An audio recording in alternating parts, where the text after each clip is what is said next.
أعوذ بالله من الشيطان الرجيم بسم الله الرحمن الرحيم واسألهم عن القرية التي كانت حاضرة البحر إذ يعدون في السبت إذ تأتيهم حيتانهم يوم سبتهم شرعا ويوم لا يسبتون لا تأتيهم كذلك نبلوهم بما كانوا يفسقون وإذ قالت أمة منهم لما تعظون قوما الله مهلكهم أو معذبهم عذابا شديدا قالوا معذرة إلى ربكم ولعلهم يتقون فلما نسوا ما ذكروا به أنجينا الذين ينهون عن السوء وأخذنا الذين ظلموا بعذاب بئيس بما كانوا يفسقون فلما عتوا عما نهوا عنه قلنا لهم كونوا قردة خاسئين. نانی درس کی انشاءاللہ العزیز سورة اعراف پارہ نمبر 9 رکو نمبر 21 آیات نمبر 163 64 65 66 سلور آیاتونه چې نو هغه به ویل کېږي. واسألهم عن القرية التي كانت حاضرة البحر دا واقع چې نو هغه بالکل تفصیل سره سورة بقره کې چې نو آتے رشی و اوس دوباره بیا الله رب العزت ذکر کړل. نو مخکې مونږ ویلو چې الله رب العزت قرآن پاک کې څومره هم واقع ذکر کوي نو دا منو ان دا الف نه تر یا پورې نه ذکر کوي بلکې دې څه خاص خاص مقامونه هغه ذکر کوي چې په هغې سره خلکو ته عبرت او نصیحت حاصلېږي. نو اوس الله رب العزت وی واسألهم عن القرية التي كانت حاضرة البحر نو وی د دوی نه تپوس وکړه یهودو نه کم چې د رسول الله صلی الله علیه وسلم زمانه کې موجود ولو دا تپوس د دوی نه توبیخا وکړه دا نه چې د الله پیغمبر ته چرته معلوم نه نه د الله پیغمبر ته خو معلومه و د دې د واقع الله پیغمبر ته وحی شوی وه خو حضور علیه الصلاة والسلام ته الله پاک وی دوی د خپل ځان چې نو هغه داسې پاک ثابتوي وایي مونږ دوره نیکان او تابعداره یو نو تو دې نو هغه دغه تپوس وکړه چې ستاسو دغه خلک دغه قام دغه قبیله ولې هلاکېدله دوی چې هلاک شوي ولو نو تاسو کې د انبیا علیهم الصلاة والسلام نافرمانی دا غوی خبره نه منل د الله حکم ټکرا وهل دا نه پرونی خبره نه ده بلکې دا تاسو په جړله کې دا خبره اغلګلې شوې ده د هغه وخت نه تاسو د انبیا علیهم الصلاة والسلام مخالف روان یې. نو ځکه الله وی د دوی نه تپوس وکړه القرية التي كانت حاضرة البحر قریه نه مراد څه دی نو مونږ ویلو دې نه مراد چې نو هغه ایلات دی ایلات نومې چې نو هغه علاقه وه بعض وی د نو هغه د مصر او د مدین په منځ کې وه بعض چې نو هغه یو ځای خو بهرحال دا د دغې بني اسرائیلو چې نو هغه علاقه وه او په دغې بني اسرائیلو په علاقه کې ایلات نومې هلته یو کلی و دا د سمندر په غاړه باندې آباد ولو دغه خلکو د جنو الله پاک د عبادت دوی له ورځ ورکوله د جمعې دی د هغې جمعې د ورځې د عبادت نه انکار وکړلو الله دوی د الله پاک نه د هفتې ورځ وغوښته نو چې کله یې د هفتې ورځ وغوښته نو الله رب العزت ورته تاسو به 24 ګنټې په دې کې عبادت به کوئ دې نه ما سوا د دنیا بل یو کار شزونه دا بچنی نو هغه نه کوئ خاص کر نو د میانو ښکار دا به نه کوئ ځکه هلته مخکې موږ ویلو چې په دغې علاقه به میان کول نو دا به د دوی د خوراک ذریعه هم وه او دا د دوی د معاش نور ذریعه هم وه دوی به د دې تجارت چې نو هغه کولو. الله پاک دوی منو فرمایل دوی په هغه ورځ باندې په طور د امتحان په دغه ورځ به ډېر زیات چې نو هغه ښکار کېدلو اذ یعتون فی السبت اذ تأتیهم حیتانهم یوم سبتهم شرعا په کومه ورځ به چې د دوی د خیالي ورځ وه یعنې عبادت ورځ به وه میان به ډېر په کثرت سره چې دی نو هغه کېدل د اوبو د پاسه به ګرځېدلو و یوم لا یثبتون لا تأتیهم او کله به چې د دوی د خیالي ورځ د عبادت ورځ نه وه نو بیا به په هغه ورځ باندې د میانو درک هم نه لګېدله خلک به پسې ګرځېدل خو هغه به پیدا کېدل هم نه. الله وی کذلک نبلوهم بما كانوا يفسقون داسې مونږ ازمې چې دی نو هغه خلک په هغه باندې چې کم دوی نافرمانی کوي دوی نافرمانی چې نو هغې باندې چلیږي. اوس دوی دغه امتحان الله رب العزت په دوی ولې وکړو نو یو مونږ وې دوی په خپله د دغه ورځې د عبادت چې دی نو هغه چناو کړو چې مونږ د دې دغه میلاو شي. دویمه چې دی نو هغه ده چې دوی دغه عبادت کولو نو په دغه ورځ باندې الله رب العزت په طور د امتحان سره داسې وکړل چې دوی ته به دغه میان چې دی نو هغه به ډېر راتلل. نو شروع کې شیطان چرته هم چاته نه وایي چې دا کار وکړه، دا ګناه کار او شیطان ورته ډایرک وایي چې دا وکړه. شیطان همیشه د هغې ته خواش اولي، بیا ورو د انسان په دغه ګناه کې په خپله چې دی نو هغه واقع شي. دغه شانتې چې دی نو الله رب العزت دوی چې دی نو هغه په دې کې شیطان واقع کړل. الله پاک وایي دوی دغه شان د تابعداري شروع کړله. شیطان ورته وایي تاسو خو د ښکالي د ورځې د ښکار کولو نه منع شوي یئ، نو د جمعې په ورځ ولې خلک وایي په تا پور سلاس نشته، ځان له څه ترتیب جوړ کړئ که نه. نو دا ځان له د جمعې په ورځ باندې لښتې وکنئ، کونډې ورته کېدئ. نو داسې کونډې کېدئ، لښتې وکنئ، په هغې کې به راځئ، بیا د هفتې په ورځ باندې چې نو هغې مخ کار کوئ، د اتوار په ورځ باندې بیا ونیسئ. هلته مخکې تېر شو، دی به ورته غټې جوارې کډې وکنلې، نرۍ لښتې به ورته بره نه چړ راویستو، پای کې به میان رالل، هغې ته به ورتاو شولو. بیا به چې کله دغه هفتې ورځ ووتله نو واپس خو مې په هغې کې بیا به تللی نه شو، دې طرف ته به د نرۍ اوبه تلې، دې کې به جمع کېدل. په دې طریقې سره چې نو هغه دوی کول. بیا ورو ورو دوی په دغه ګناه کې چې نو هغه مخکې دومره لاړل چې دوی بیا الیاذ بالله وایي چې د هفتې ورځ پکې چا راویستې ده، عبادت ورځ پکې چا راویستې ده. نو دوی په دغه طریقې سره د الله په نافرمانۍ کې نو اخته شول. اوس دغه شانتې وګورئ، ګورئ مونږ نو هغه څه خبر یاد شي نو بن اسرائیل ته مونږ ډېر په سپک نظر بیا زر ګورو. بیا ورته مونږ وایو دا داسې دي. اوس په خپل ځان باندې به لکوټې خپل نو هغه جایزه والو. زما او ستا دپاره الله رب العزت د جمعې ورځ عبادت راوباسلې ده. اوس د جمعې په ورځ زموږ عبادت څومره وي هغه هر سړي ته خپل حالت او کیفیت معلوم دی. خو بیا د جمعې په ورځ باندې زما او ستا دپاره د جمعې په اولني بانک سره چې نو هغه تجارت ممنوع شو. هر هغه کار چې د هغه د جمعې د مازه کې خلل واقع کېږي نو هغه ټول ناجایز شو. اخبار کتل، ټي وي کتل، خبرونه اوریدل، څومره چې هم شیزونه دي، ان تر دې خوراک او څښاک کول دا هم ناجایز دي.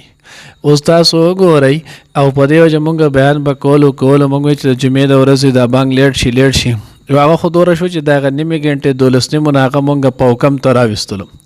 صرف د دې لپاره چې دا خلک ګناهګار نه شي، ځکه هر سړی د خپل امام د خپل محلې چې نو هغه په بانک سره به د هغې ټایم پوره کېږي. اوس چې کله دغه وشي نو تاسو وګورئ د جمعې په ورځو د 1 بجې پورې 1 بجې چې نو هغه 1:05 پورې 10 منټه پورې چې نو هغه 100 پیله خلک ډکېږي چې زیات حد وشي نو 1.5 سو. اوس دا دومره خلک چې نو هغه ګناهګار نه دي، زمونږ په خپله یوه نیمه ګنټه چې نو هغه ټایم نشو ورکولی، د هغوی باندې 24 ګنټې وي. نو دا شول الله مکه که د پیغمبر دعا نه وي پته نشي زموږ نو پخوا چې دی نو هغه څه جوړ شوي ولو. اوس زموږ خپل ته وګورو 1 ګنټه هغه عبادت مونږ کولی شو او بیا د ډېر افسوس خبره بیا چې څومره نږدې کم یو جدا د ټول نه له وخته راځو سورج جماعت سره نږدې یو دا ټول نه چې نو هغه نه وخته راځو حالانکې د حرام کار ارتکاب کوو، که دا ګپ لګو هم حرام دی، که دا چیر ډوډۍ کوو نو هم حرام دی، که دا بل څه کار کوو نو دا ټول هم حرام دي. یوه ورځ دا نیمه ګنټه مخکې موږ جومات ته نشو راتلی. هر ځای کې دغه شان چل دی، په هر ځای کې دغه ځای نو هغه حساب دی. په منډه بیا د جمعې په ورځ باندې نو هغه جومات ته راورسو، چې کله جومات ته راورسو نو یا امام خطبه کې یا دا کې نو سنت راته بیا هم پته نه نو په هغې کې سنت هم په منډه کوو، حالانکې خطبه اورېدل فرض دي، لازم دي چې خطبه دې وانه اورېدله مستنو هغه خطبه دې ناقصه جمعه دې وشوله. بیا د هغې نه وروسته اکثر سنت رانه پاتې شي، بیا چې څنګه د جمعې سلام وګرځولی شي بیا په پیزارځې باندې بیا یو غر جوړ ټول نو هغه بیا لاړ شو، بیا نو هغه باقي وروسته مونه کړو 2 رکعاته راولو 12 رکعاته نه مونږ جمعه چې نو هغه 2 رکعاته کړه. دا خو د الله د پیغمبر دعا ده چې بس الله پاک ساتي. بهرحال اوس وایو ولې نو دغه وخت کې هم 3 ډلې چې نو هغه جوړې شوې. اذ قالت امه منهم لما تعظون قوما الله مهلكهم. نو یو خو دغه چې د ګناه د کار ارتکاب وکړلو، دویمه ډله چې نو هغه چې په شروع کې دغه خلک لګوټې مخ کې نو هغه منع کړل، د پیره 2-3 چې نو هغه ول دعوت ورکو، خو چې کله هغه نه کېنل هغه ز تاسو اسیم خدای پاک هلاکه تاسو هلاکت الله پاک اراده کړل ته تاسو نه قلاریږي.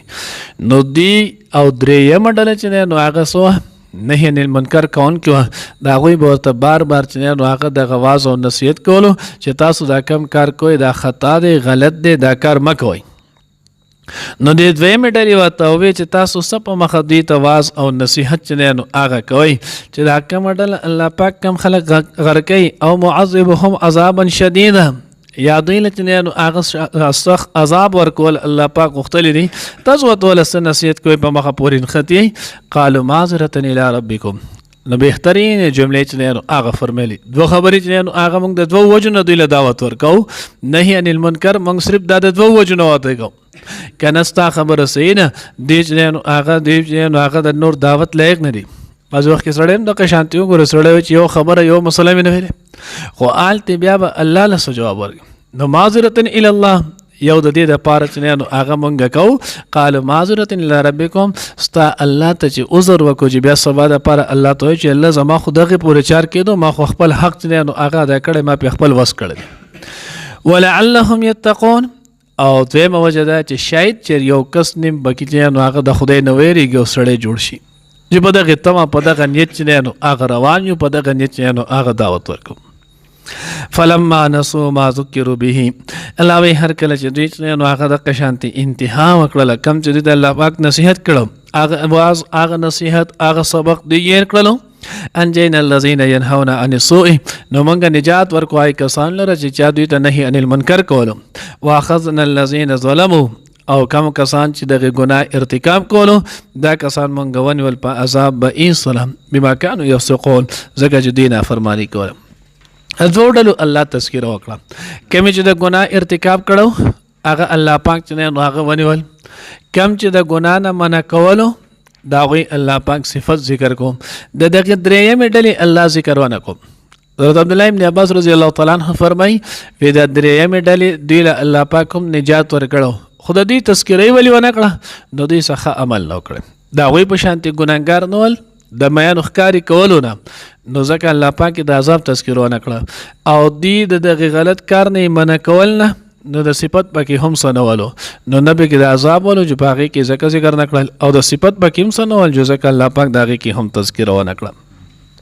فلما عتوا عما نهوا پس هر کله چې دوی نو سرکشي وکړله ووتل د هغې نه کم نه چې دوی منع کړی شي ول قلنا لهم نو موږ ورته ووی کونو قردة خاسئین تاسو شئ چې نو شادوګان ذلیله وایي چې نو هغه کله داسې وشولو نو د کومې ډلې چې دوی منع کول نو دوی ورته وویل یار تاسو نه قلاریږئ لحاظ موږ به داسې چل وکړو چې دا زموږ د ښار دی په دې ښار چې دا کومه دروازه ده دې په منځ کې به برید ووهو دیوال به ووهو تاسو به خپله دروازه جدا کوئ موږ به خپله دروازه جدا کوم تاسو د الله په نافرمانۍ کې اخته یئ چې الله نافرمانۍ کې اخته یئ زما ستا سره دیوال چې دی نو هغه جدا شولو ته به خپل ترتیب کوئ موږ به خپل ترتیب کوم دې صورت چې نو هغوی دغه دیوال جدا کړلو دروازې چې دی نو هغې جدا شولې چې اوس کله دیوال جدا شو دروازه جدا شوله بیا د هغې نه وروستو یو ورځ دوی سحر راپاڅېدل هر ورځ به چې راپاڅېدل چې دوی به هم دا نور به هم راپاڅېدل یو ورځ سحر راپاڅېدل اوس د دغې اخوا طرف ته څه کش کړپ چې دی نو هغه نه خیږي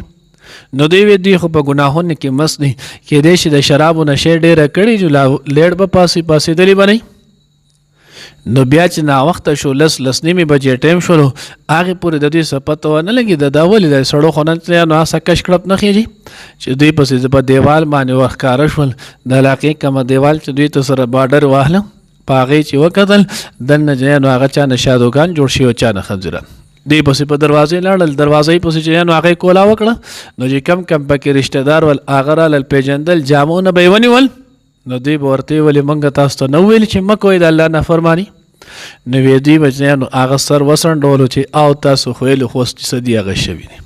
نو چې کم ځوانان ول د هغوی نه الله پاک شادوګان جوړ کړل چې کم بوډاګان مشران ول هغوی نه الله پاک خنزیران جوړ کړل ولې ځکه چې د ځوان خو بیا هم د هغه نه شادو خنزیر بدترین شیز دی نو دی خو لا بیا هم په ځوانۍ په نشه کې دوره نه پوهېږي خو چې یو سړی 40 کال ته ورسېدو دی بیا هم نه پوهېږي نو دی وجې د الله پاک د دغې مشرانو سزا چې دی نو هغه بدترینه جوړه کړو الله دې زموږ حفاظت وکړي دې ځای کې چې نو هغه تفاسیرو کې یو حدیث ذکر کړی دی هغه بیا د دغې نه زیات خطرناک دی الله پیغمبر فرمای مفهوم دا دی چې زما په امت کې به هم دغه شانتي مسخ چې دی نو هغه به کېږي. صحابه عرض وکړه د الله رسول ولې دوی به مونځ نه کوي څه؟ نبی علیہ الصلوۃ والسلام یصلون و یصومون و یحجون، دوی به مونځ هم کوي، روجې به هم نیسي، حجونه به هم کوي. بیا به ولې د الله رسول دوی چې دی نو هغه مسخ کېږي، دوی سره به دغه شادوګان او خنزیران به دې جوړېږي. الله پیغمبر وی دوی به د سندرو چې دی نو هغه شوقیاني، دوی به د ګانو بجانو چې دی نو هغه به شوقیاني، دوی به ګانې چې دی نو هغه په شوق سره اوري. نو چې کله دی ګانې په شوق سره چې دی نو هغه اوري، نو د شپې به دوی دغه ګانې دغه سندرې چې دی نو هغه اوري او په دغه شوق کې چې دی نو هغه به اوده شي. نو چې کله دوی په دغه حالت او کیفیت کې اوده شي چې سحر پاسي، الله به ولته چې دی نو هغه صورت مسخ کړی خنزیر یا شادو چې دی نو هغه به یې جوړ کړی. او څومره چې دی نو هغه خطرناکه خبره ده، څومره لوی چې دی نو هغه ګناه دی. هغې باوجود وسو ګورئ هر کور، هر جب، هر جینو الک او هر جنې چې نه په دې مرز اختله او موږ ورته بخپله مهیا کړي. الله زموږ په حل باندې رحم وکړي. واسألهم تپوس کړه د دین ان القريه التي د کلی هغې باره کې کانت چې هغه و حاضرة البحر په غاړه د سمندر، اذ یعدون کله چې دوی د حد نه تېر شول فی السبت په ورځ د خیال کې، استاتیهم کله چې راتلل به دوی ته حیتانهم د دوی چې نمایان، یوم سبتهم په ورځ د خیالي د دوی کې شرعن ښکاره ډېر، و یوم لا یثبتون او په کوم ورځ چې د خیالي به نه وه لا تأتیهم نو نه به راتلل دوی ته، کذلک دقه شان نبلوهم مونږه ازمیو دوی بما کانو یفسقون په وجه د دوی د نافرمانۍ. وإذ قالت أمة ورکله چې اویلو یو ډلې منهم لدین لما تعظون تاسو ولې نصیحت کوئ قوما الله هغه قوم ته چې الله پاک مهلکهم هلاکونکي دی دوی او معذبهم یا عذاب ورکونکي دی دوی ته عذابا شدید عذاب سخت. قالو دوی اویل معذرتا عذر پیش کولو دپاره الی ربکم ستاسو رب ته ولعلهم یتقون او دپاره د دې چې څوک به دې کې پرهیزګاره شي. فلما پس هر کله نسو چې هیر کړو دوی ما هغه څه ذکرو به چې نصیحت به کولی شو دوی ته په هغې سره،